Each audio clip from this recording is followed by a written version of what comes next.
Otomatis Nabi Muhammad terlahir sebagai anak yatim. Itu malam turunnya Al-Quran untuk pertama kali. Sebuah peristiwa besar yang kita kenal yaitu Isra Mi'raj. Allah agar umat Islam mengerjakan sholat 5 waktu dan Nabi Muhammad dikenal sebagai pemimpin terbesar umat Islam sepanjang masa, di mana Nabi Muhammad dipercaya sebagai nabi utusan Allah karena sabda atau perkataannya dikenal sebagai hadis dan cara hidupnya sebagai sunnah yang menjadi warisan dan pegangan hidup umat Islam sampai saat ini. Tapi seperti apa kisah hidup beliau dari masa kecil sampai beliau wafat? Jadi silakan kalian lanjutkan video ini, jangan lupa like dan subscribe, maka kalian menjadi lebih tahu.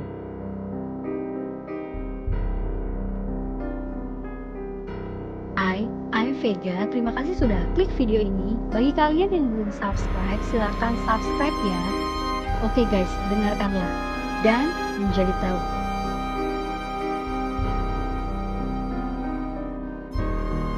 Nabi Muhammad merupakan keturunan Hashim karena ayahnya yang bernama Abdullah bin Abdul Muthalib merupakan cucu Hashim.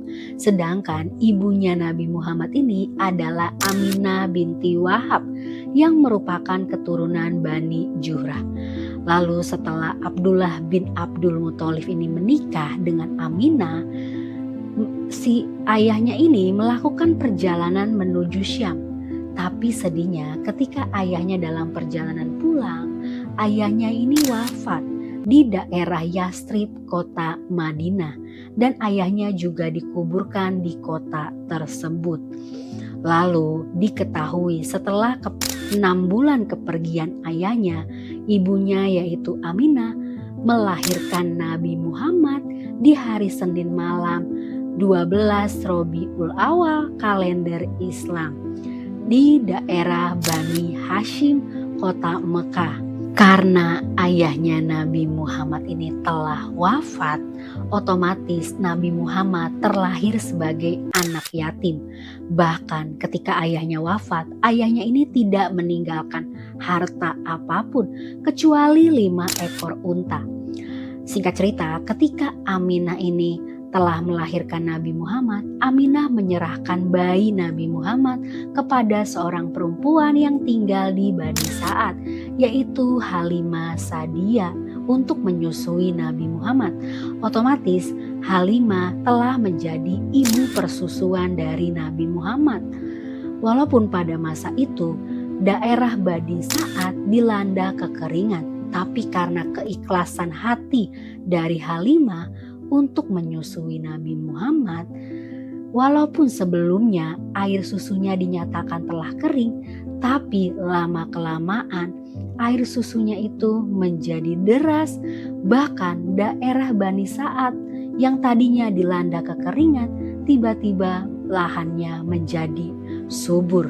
Setelah 4 tahun Nabi Muhammad ini tinggal dan disusui oleh Halimah, Nabi Muhammad mulai disapih nih, karena Nabi Muhammad setelah itu dijemput lagi sama ibu kandungnya yaitu Aminah untuk menuju kota Madinah dalam hal berziarah ke makam ayahnya, mengunjungi paman-pamannya yang ada di Madinah, bahkan tinggal untuk sementara waktu di kota Madinah.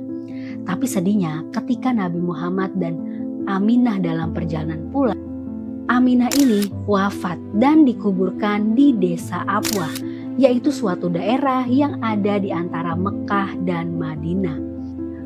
Lalu setelah Aminah wafat, Nabi Muhammad dibesarkan oleh kakeknya dan diasuh juga sama Ummu Aiman. Selanjutnya, setelah Nabi Muhammad berusia 8 tahun, kakeknya yang bernama Abdul Muthalib wafat, yang selanjutnya membuat Nabi Muhammad dibesarkan oleh pamannya yang bernama Abu Thalib.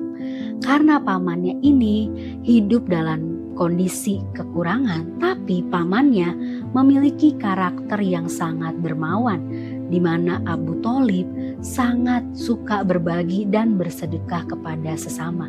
Hal ini membuat Nabi Muhammad tumbuh menjadi anak yang baik. Bahkan ketika dewasa, Nabi Muhammad ini dikenal dengan julukan Al-Amin, yaitu yang berarti orang yang dapat dipercaya.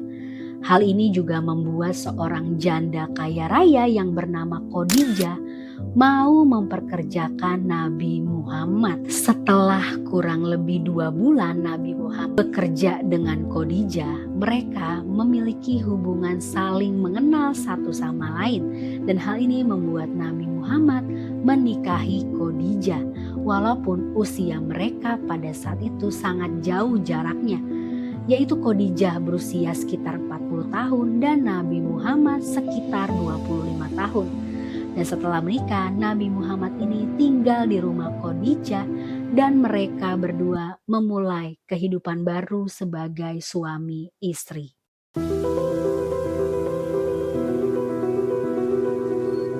Masa kenabian Nabi Muhammad diawali dengan sejarah Nuzulul Quran, yaitu malam turunnya Al-Quran untuk pertama kali, di mana beliau mendapatkan wahyu pertama melalui sebuah mimpi.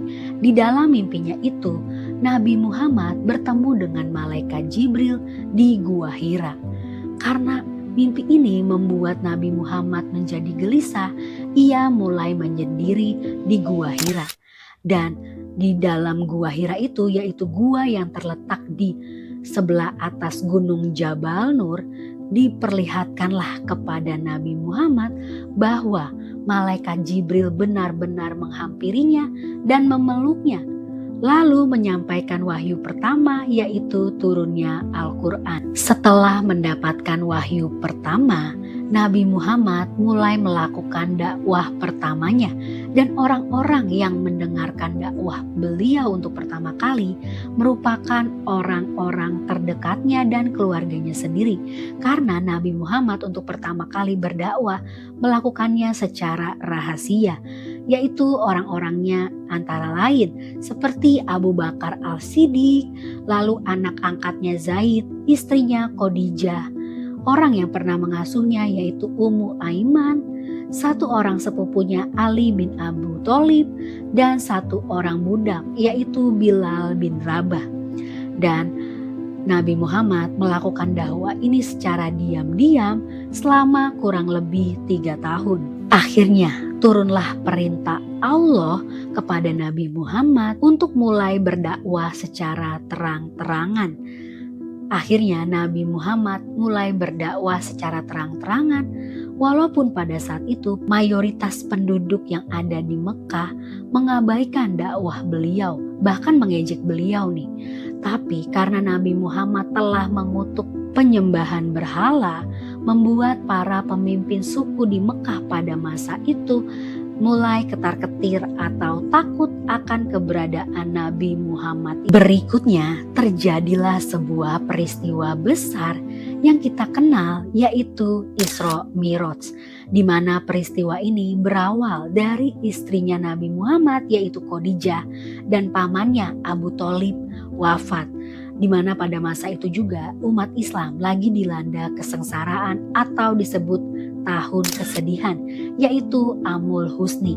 Lalu Allah menghibur Nabi Muhammad dengan memerintahkan malaikat Jibril mendampingi Nabi Muhammad melakukan sebuah perjalanan dalam 1 malam, yaitu perjalanan menuju Masjidil Haram ke Masjidil Aqsa yang disebut dengan Isra, dan dilanjutkan dari Masjidil Aqsa naik ke atas ke Sidratul Muntaha yang disebut Mi'raj, di mana dalam perjalanan ini puncaknya yaitu perintah Allah agar umat Islam mengerjakan sholat 5 waktu dalam sehari yang dikerjakan umat Islam sampai saat ini. Selanjutnya diperkirakan sekitar tahun 622 Masehi, kehidupan Nabi Muhammad mulai dalam bahaya.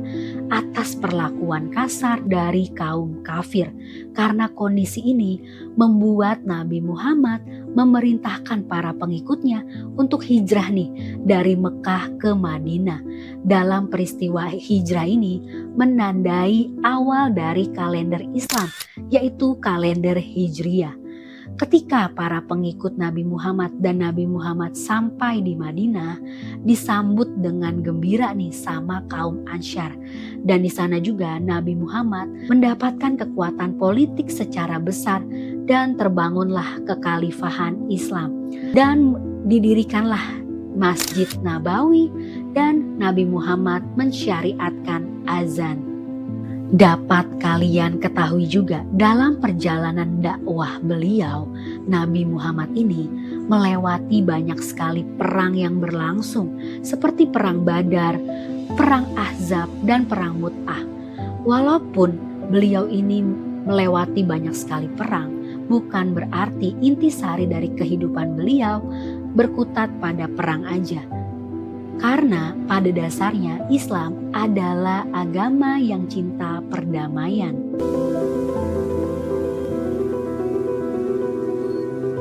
Diperkirakan hari Senin 12 Rabiul Awal sekitar tahun 632 Masehi, Nabi Muhammad telah dinyatakan wafat ketika usianya sekitar 60 tahun ke atas. Mohon koreksi teman-teman ya jika hal ini salah.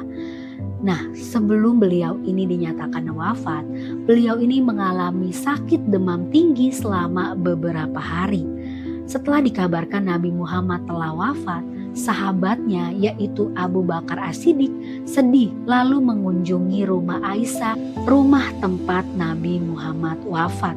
Lalu setelah Nabi Muhammad wafat, jenazahnya ini dimandikan dan dikafani. Lalu para kaum muslimin mensolati jenazah beliau dan jenazahnya dimakamkan di rumah Aisyah yang menjadi salah satu bagian kompleks Nabawi. Jadi seperti itulah ya sejarah singkat dari kehidupan Nabi Muhammad dari beliau lahir sampai beliau wafat. Hal ini merupakan hal penting bagi umat Islam untuk diketahui, diingat, bahkan menjadi inspirasi. Bagaimana menurut kalian? Silahkan komen dan subscribe channel ini agar kalian menjadi lebih tahu.